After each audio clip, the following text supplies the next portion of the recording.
Multi-feeling dress. Shooting frame. Waist and arms have a unified threaded interface. Put these retractable skirt poles. Install below the waist interface. These two foam tubes with beveled edges. On the side pole, play a transition roll from coarse to fine. Skirt poles can be stretched over a wide range. The white elbow can be bent to adjust the angle. Positioning skirt folds. When shooting short sleeves, just a short telescopic rod.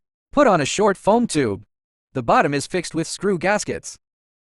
When shooting long sleeves, install white elbows that can be bent. Put on a long foam tube. At the top of this telescopic rod, put a gasket. Put it under the elbow. Prevent foam tube from slipping. Here on the forearm, put on a shorter foam tube. The bottom is fixed with screw gaskets.